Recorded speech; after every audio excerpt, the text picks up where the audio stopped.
যখন তখন যেখানে সেখানে বোম মেরে হাজার হাজার যুবককে, মুরব্বীকে, মাকে, পেটের শিশুকে একটা বোম দিয়ে নির্বিচারে একটা মুহূর্তের মধ্যে ধ্বংস করে শেষ করে দিচ্ছে। আহা, কি অবস্থা, কি জুলুম, কি নির্বিচার, কি অত্যাচার। আমার তো মনে হয় ফিলিস্তিনে দিয়ে যদি কেউ চোখ তুলে তাকায়, গাজাবাসীর দিকে কেউ যদি চোখ তুলে তাকায়, তার জীবনে অভিযোগ বলতে আর কিছুই থাকতে পারে না, ঠিক কিনা বলেন? ফিলিস্তিনের মুসলমানদের চাইতে বাংলাদেশের মুসলমান হাজার গুণ বেশি ভালো আছে। আর একটা কথা বলতে চাই, আপনারা আমার কথায় রাগ করবেন না, and don't take it otherwise। আপনারা আমার কথায় বেজার হবেন না, আমি যা বলছি বাস্তবতার থেকে বলছি। গাজায় যারা অ্যাটাক করছে ইসরায়েলরা অনেক শক্তিশালী দল, তাদের কাছে অস্ত্রের অভাব নাই, অর্থের অভাব নাই, টাকার অভাব নাই। কারণ কি? খুব বুঝবেন আমার কথাগুলোকে, জাস্ট কান দিয়ে নয়, মুরব্বীরা ও আমার কলিজার টুকরা যুবক ভাইরা, কান দিয়ে নয়, দিল থেকে আমার কথা বোঝার ট্রাই করো। ইসরায়েলের এত নামি দামি ব্র্যান্ড আছে যে ব্র্যান্ডগুলো পুরো বিশ্বে চলে। তাদের যে পরিমাণ প্রোডাক্ট সেল হয়, তাদের ব্র্যান্ডে যে পরিমাণ টাকা পয়সা ইনকাম হয়, এগুলো টাকা দিয়ে তারা মুসলমানদেরকে নির্বিচারে হত্যা করে। কিন্তু আমাদের দিকে তাকায় দেখেন, আমাদের না আছে ওয়ার্ল্ড ওয়াইড কোনো নেতা, আমাদের না আছে ঐক্যতা, না আছে আমাদের কোনো কাজে কনসেন্ট্রেশন। মুসলমানদের কথা কি বলবো? আলিয়ার লোক কওমিকে দেখতে পারে না, কওমিয়ার লোক আলিয়ার লোককে দেখতে পারে না। বলেন ঠিক আছে কিনা? বলেন বলেন বলেন। জামাত ইসলামের লোক হেফাজত সহ্য করতে পারছে না, হেফাজত জামাত ইসলাম সহ্য করতে পারছে না। দলে দলে পুরো উম্মাহ আজকে বিভক্ত হয়ে গিয়েছে। আমার তো মনে হয় এই চিন্তা যদি আমরা চেঞ্জ না করি, পুরো বিশ্বে ইসলামের যারা অনুসারী আছে মুসলমান, তারা নির্যাতিত হয়ে পুরো বিশ্বে ধ্বংসের তার প্রান্তে পৌঁছে যাবে, ঠিক কিনা বলেন?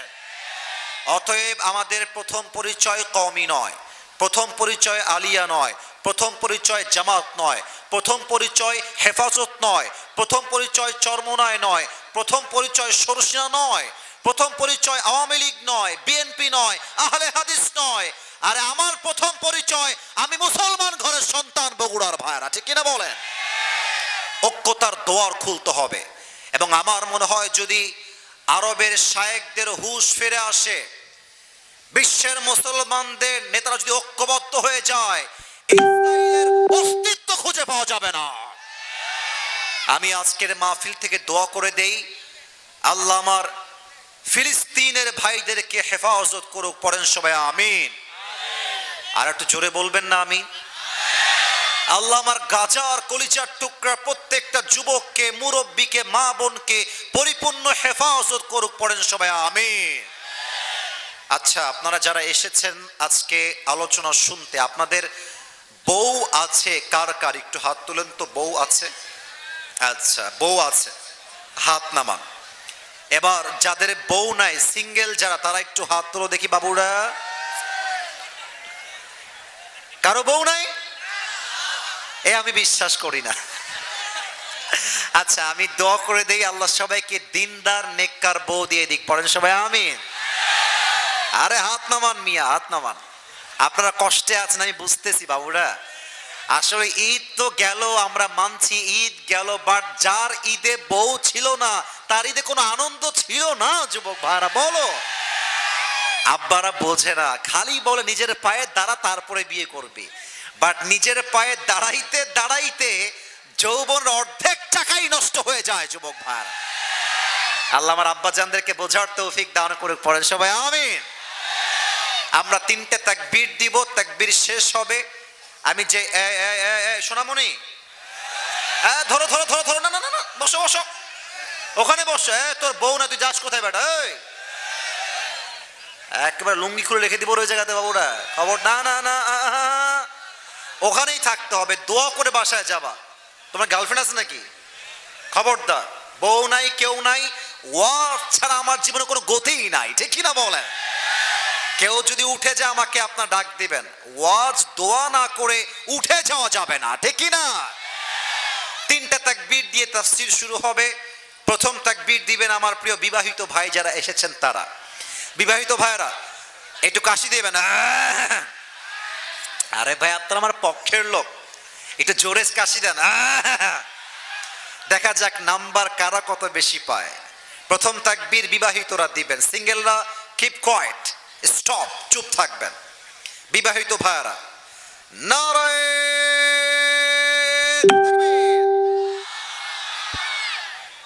Amazingly appreciated. আপনারা নাম্বার পেয়েছেন 72 দিলাম, যা এটা ইনসাফ ভিত্তিক নাম্বার দিয়েছি। এবার আমার সিঙ্গেল যুবকদের পালা। খুব চালাক তোমরা। আচ্ছা সিঙ্গেল ভাইরাটাকে আসি দেন, দেখা যাক তারা কত নাম্বার পায়। সিঙ্গেল ভাইদের পালা এবার। বিবাহিত ভাইরা চুপ থাকবেন, সিঙ্গেলরা তাকবীর দিবেন। লিল্লাহি তাকবীর। বিবাহিত ভাইরা আমাকে মাফ করে দিবেন। আজকে আমার সিঙ্গেল ভাইরা মাশাআল্লাহ 85 নাম্বার পেয়ে পাস করেছে, ঠিক কিনা বলে?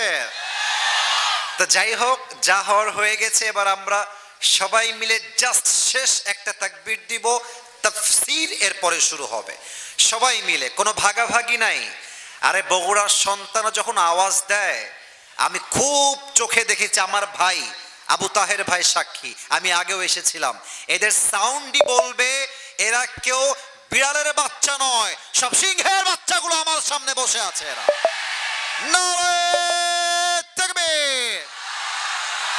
আল কোরআনের আলো, আল হাদিসের আলো, কোরআন হাদিস যেখানে, আলেম ওলামা যেখানে, বগুড়াবাসী যেখানে, আল্লাহ যেন কবুল করে। পড়েন সবাই আমিন। আজকে আমি যে আয়াতগুলো তেলাওয়াত করেছি সেই আয়াতের আলোকে আমি আলোচনা আপনাদের সামনে রিপ্রেজেন্ট করতে চাই। আমি জাস্ট শুরুতেই আলোচনাকে সহজ করবার জন্য ওয়াজের আমি মূল টাইটেল বলবো, সেন্ট্রাল থিম, সাবজেক্ট ম্যাটার, মূল আলোচ্য বিষয়। আজকে আমাদের আলোচনার মূল বিষয়বস্তু হচ্ছে নবীজির জীবনের 3টা বিষয়। লুক অ্যাট মাই 3 ফিঙ্গার্স, আমার 3টা আঙ্গুল দেখবেন, and you have to answer me very loudly. বলেন তো নবীর জীবনের কয়টা বিষয়? ক্যামেরা রেকর্ড হচ্ছে, আস্তে বললে হবে না, সম্মান নষ্ট হবে তো, জোরে কর না, কয়টা বিষয়? Number 1, how was the prophet look like? আমার নবীজির চেহারা কেমন ছিল জানতে মনে চায় না সবার? আমার নবী দেখতে কেমন ছিলেন জানতে মনে চায় না সবার? So first of all আমরা কথা বলবো নবীর চেহারা দেখতে কেমন ছিল। Number 2, what is the status of last messenger Muhammad sallallahu alayhi wasallam in Islam? নবীর সম্মান ইসলামে। ওয়ালাদ লাহু ওয়ালা ওয়ালিদা লাহু ওয়া হুয়াল ওয়াহিদুল ফারদুস সামাদ লাম ইয়ালিদ ওয়া লাম ইউলাদ ওয়া লাম ইয়াকুল লাহু কুফুয়ান আহাদ। ونشهد أن سيدنا ونبينا وحبيبنا وحبيب ربنا وطبيبنا وطبيب أرواحنا محمدا عبد الله ورسوله أرسله بالحق بشيرا ونذيرا وداعيا إلى الله بإذنه وسراجا وقمرا منيرا. أما بعد فأعوذ بالله من الشيطان الرجيم. بسم الله الرحمن الرحيم. وما أرسلناك إلا رحمة للعالمين. وقال تعالى في كلامه المجيد: لقد من الله على المؤمنين إذ بعث فيهم رسولا من أنفسهم يتلو عليهم آياته ويزكيهم ويعلمهم الكتاب والحكمة وإن كانوا من قبل لفي ضلال مبين. আস্তাগফিরুল্লাহ। আচ্ছা, স্লিপ আসছে ব্যাগের জন্য। এই মাহফিলটা আগামীতে হোক, এটা আমরা সবাই চাই কি চাই না? আরে ভাই, এত আসতে বললে হয়? চাই কি চাই না? কারা কারা চাই একটু হাত তুলুন দেখি। মাশাআল্লাহ, মাশাআল্লাহ। হাতটা সবাই পকেটে দেবেন, হাতটা পকেটে যাবে। ভলান্টিয়ার্সরা আমি আরবি খুতবা শেষ করার শেষ পর্যন্ত সবাই আদায় করে ফেলবেন। সবাই ব্যাগ নিয়ে যান। আস্তাগফিরুল্লাহ। কোনো রকম বিশৃঙ্খলা চাই না, আওয়াজ চাই না। ডানে আওয়াজ হচ্ছে মাঝে মাঝে। আমি এখন কোরআন থেকে তেলাওয়াত করছি, কোনো আওয়াজ চাই না। Please keep coed, keep silent. আউযু বিল্লাহি মিনাশ শাইতানির রাজীম। লাকাদ কানা লাকুম ফি রাসূলিল্লাহি উসওয়াতুন হাসানাহ। وقال تعالى في كلامه المجيد: ورفعنا لك ذكرك.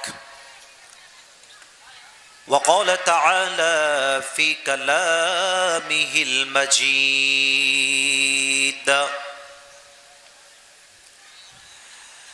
يا أيها الذين آمنوا استعينوا بالصبر والصلاة إن الله مع الصابرين. وقال تعالى في كلامه المجيد: يا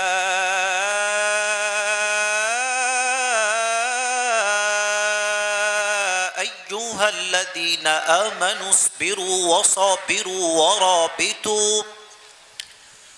واتقوا الله لعلكم تفلحون. وقال رسول الله صلى الله عليه وسلم: تركت فيكم أمرين لن تضلوا ما تمسكتم بهما كتاب الله وسنة رسوله أو كما قال عليه الصلاة والسلام. إن الله وملائكته يصلون على النبي يا أيها الذين آمنوا صلوا عليه وسلموا تسليما. اللهم صل على محمد وعلى آل محمد كما صليت على إبراهيم وعلى آل إبراهيم إنك حميد مجيد. আস্তাগফিরুল্লাহ। আমার প্রিয় বগুড়ার ধূপচাচিয়ার ভাইয়েরা, কেমন আছেন আপনারা সবাই? আলহামদুলিল্লাহ, আল্লাহ তাআলার শুকরিয়া যে ঈদের জাস্ট কয়েকদিন পরে একটা জান্নাতের বাগান, কোরআনের বাগান, এই তাফসীর মাহফিলে আল্লাহ তাআলা আমাদেরকে বসার সুযোগ দিয়েছেন। আপনারা সকলেই জবান খুলে দিল খুলে পড়েন আলহামদুলিল্লাহ। আমাদের আজকে এই প্রোগ্রাম উনাহদ সিংড়া সিরাজুল উলুম হেফজুল কোরআন মাদ্রাসার উদ্যোগে আয়োজিত ১৬তম অধিবেশন। আমাদের আজকে এই প্রোগ্রামে আমার পূর্বে কথা বলেছেন অনেকেই, আমি দোয়া করে দেই যারাই কথা বলেছেন আল্লাহ সকলের কথাকে আমাদের সকলের জীবনে মানার তৌফিক দান করুক, পড়েন সবাই আমিন। আমাদের আজকে এই প্রোগ্রামে সভাপতি রয়েছেন আলহাজ মাওলানা মোহাম্মদ শাহাদত হোসেন, অধ্যক্ষ অবসরপ্রাপ্ত উনাহদ সিংড়া সিদ্দিকিয়া আলিম মাদ্রাসা। আমি দোয়া করে দেই আল্লাহ তাআলা আমার প্রিয় কলিজার টুকরা হুজুরকে নেক হায়াত দান করুক, পড়েন সবাই আমিন। আপনারা এত আস্তে কথা বলছেন কেন? আরে বগুড়ার সুলপুল তো কাপুরুষের বাচ্চা না, সব বীরপুরুষের বাচ্চা এরা, কথা জোরে বলেন, আর একবার জোরে সোরে বলেন সবাই মিলে আমিন। আল্লাহ হুজুরের নেক হায়াত দান করুক, পড়েন সবাই আমিন। আমাদের আজকে এই প্রোগ্রামে সভাপতি আছেন জনাব মোহাম্মদ আতাউল ইসলাম। আমি স্যারের জন্য দোয়া করে দিই আল্লাহ তাআলা আমার প্রিয় স্যারকে নেক হায়াত দান করুক, পড়েন সবাই আমিন। আল্লাহ ওনাকে ইসলামের খাদেম হিসেবে কবুল এবং মঞ্জুর করুক, পড়েন সবাই আমিন। এখানে অনেকের নাম রয়েছেন মাশাআল্লাহ। আমার পাশে আমার ভাই বসে আছেন, উনি আমার একটা প্রোগ্রামে ছিলেন, ধূপচাচি আমার প্রোগ্রাম ছিল শীতকালের সময়। আমার প্রিয় ভাই বসে বসে শেষ পর্যন্ত ওয়াজ শুনেছেন এবং তিনি একজন মনোনয়ন প্রার্থী। আমি দোয়া করি আল্লাহ ওনাকে জনগণের একজন একনিষ্ঠ খাদেম হিসেবে, ভাইয়ের নাম যেন কি ভাই? নূর মোহাম্মদ আবু তাহের। নামটা সুন্দর তাই না? নূর মোহাম্মদ আবু তাহের ভাই, আল্লাহ আমার প্রিয় ভাইকে একজন ইসলামের খাদেম হিসেবে, জনগণের খাদেম হিসেবে কবুল এবং মঞ্জুর করুক, পড়েন সবাই আমিন। বগুড়ার সুলপুরেরা কেঙ্কা আছে সবাই? মাশাআল্লাহ। আপনারা একটু তাকায় দেখেন, ২০ ভাগ আমার মুরব্বী আব্বা জানরা এসেছে, আর এই পুরো মাহফিলের ৮০% অডিয়েন্স যুবক ভাই আজকের মাহফিলে এসেছে। আল্লাহ আমার কলিজার টুকরা যুবক ভাই এবং মুরব্বী আব্বা জান সবাইকেই যেন কবুল করে, পড়েন সবাই আমিন। আপনারা ভালো আছেন তো সবাই? ঈদ ভালো গেছে সবার? আলহামদুলিল্লাহ। আমরা সকলেই তাফসির মাহফিলে তাফসির শোনার জন্য এসেছি। আপনারা জানেন যে আজকে আকাশের অবস্থা কিন্তু খুব বেশি একটা ভালো না, এবং আপনাদেরকে থ্যাঙ্কস জানাই যে আপনারা টাইমটা মেইনটেইন করেছেন। আমাদের তাফসির মাহফিলের ট্রেন্ড হয়ে গেছে ভুল। তাফসির মাহফিলে রাত 12টার পরে লম্বা সময় অনেক জায়গায় ওয়াজ হয়। I think this is the wrong tradition. আমার মনে হয় যত রাত আপনি জাগবেন বেশি, আপনার তাহাজ্জুদ মিস হবে, ফজরটা মিস হবে। আপনি আগে ঘুমাবেন, আগে অ্যালার্ম দিবেন, তাহাজ্জুদটাও পড়বেন, ফজরের নামাজটা জামাতের সঙ্গে পড়বেন, ঠিক কিনা বলেন? তো আজকে আমরা টাইম মেইনটেইন করে উঠতে পেরেছি, এবং আমি আপনাদেরকে ওয়াদা করছি আজকে আমার জায়গা থেকে আমি আমার জীবনে আজকে একটা শ্রেষ্ঠ আলোচনা, দ্য বেস্ট লেকচার, আমার জীবনের সবচেয়ে শ্রেষ্ঠ একটা ওয়াজ আপনাদেরকে উপহার দিতে চাই। আপনারা সবাই থাকবেন তো ইনশাআল্লাহ? মাশাআল্লাহ। আরেকবার বলেন সবাই ইনশাআল্লাহ। বগুড়ায় আসলে বিশ্বাস করেন, আল্লাহকে সাক্ষী রেখে বলছি, বগুড়ায় আসলে মনে একটা শান্তি কাজ করে আলাদা। কারণ কি জানেন? এই বগুড়ার মানুষগুলো বগুড়ার দইয়ের মতোই মিষ্টি হয় প্রিয় ভাইরা, তাই না? আমার কোনো একটা ওয়াজে বলেছিলাম যে বগুড়া যেই পরিমাণ তাদের ডেভেলপ করেছে, তাদের জেলায় যে পরিমাণ উন্নয়ন হয়েছে, আমার মনে হয় বগুড়া এখন কোনো জেলা নয়, বগুড়াকে একটা বিভাগ হিসেবে অ্যানাউন্সমেন্ট দেওয়া দরকার। পাশাপাশি বগুড়ার যুবকরা খুবই স্মার্ট। আপনি ভাববেন যে হুজুর আপনি পাম দিচ্ছেন না, প্রমাণ দিচ্ছি। পুরো বাংলাদেশের যত কলেজ আছে, ইউনিভার্সিটি আছে, দেখবেন যাদের রেজাল্ট টপ লিস্টে থাকে 1, 2, 3, তার মধ্যে বগুড়ার সন্তানরা থাকবেই থাকবে। তাদের ব্রেইন ভালো, মেধা ভালো, তাদের মধ্যে বুদ্ধি ভালো। আর একটা কথা, আপনি অন্য জেলায় গিয়ে বাটপারি করে ছাড় পেতেও পারেন, বাট বগুড়ায় আপনি বাটপারি করবেন, আপনি ছাড় পেয়ে যাবেন, এটা কোশ্চিন কালেও সম্ভব হতে পারে না। এই যে গতকাল আমাদের একজন আলোচক ছিলেন এই মাহফিল, আমাদের বজলুর রশিদ হুজুর, ওনার ভাষা শুনলে বোঝা যায় যে বগুড়ার ভাষা হচ্ছে সবচেয়ে মিষ্টি এবং সবচেয়ে সুন্দর একটা ভাষা, ঠিক না? উনি যখন ওয়াজ করেন উনি প্রায় বলেন যে বগুড়ার চুলকে তুমি হারাই দিবা, তুমি ঠকাই দিবা, কিছু স্বপ্ন স্বপ্নই থেকে যায়, বাস্তবে কখন রূপ নেয় না। তা আমার বিশ্বাস বগুড়ার মানুষ খুবই স্মার্ট, অতএব আগামীতে বগুড়াকে আমরা জেলা হিসেবে নয়, বগুড়াকে আমার বিভাগ হিসেবে দেখতে চাই। আল্লাহ বগুড়ার মানুষকে কবুল করুক, পড়েন সবাই আমিন। এটা জাস্ট ভালোবাসা প্রকাশ করলাম, রাগটা করছেন নাকি আপনারা কেউ? আচ্ছা, এবার আমার দিকে তাকান সবাই। কিতাবটার নাম কি? সাউন্ড কমে গেল যে এবার। লেটস রিপিট এগেন, আবারও প্রশ্ন করছি, কিতাবটার নাম? কিতাবটা পেয়ে আমরা সবাই খুশি না বেজান? আচ্ছা, কখনো কি ভেবে দেখেছেন যে কিতাবটা আমার হাতে আছে, যে কিতাব থেকে কথা শোনার জন্য মানুষ পাগল পারা, মাতোয়ারা, এই যে কিতাব, এই কিতাব কি শুধুমাত্র মুসলমানদের জন্য না সবার জন্য? একটু জোরে বললে ভালো হয়, আমাদের জন্য না সবার জন্য? তার মানে আল্লাহ তাআলা এমন একটা কিতাব নাজিল করলেন যেটা মুসলমানদের জন্য কাজে দিবে, খ্রিস্টানদের জন্য কাজে দিবে, হিন্দুদের জন্য কাজে দিবে। এটা কারো একার বাপের সম্পত্তি নয়, এটাকে সবার জন্য গাইডলাইন করে পাঠিয়েছে একজন, বলেন সবাই তিনি কে? আচ্ছা, এটা নাজিল যার উপরে হয়েছে তিনি হচ্ছেন মুহাম্মদুর রাসূলুল্লাহ সাল্লাল্লাহু আলাইহি ওয়াসাল্লাম।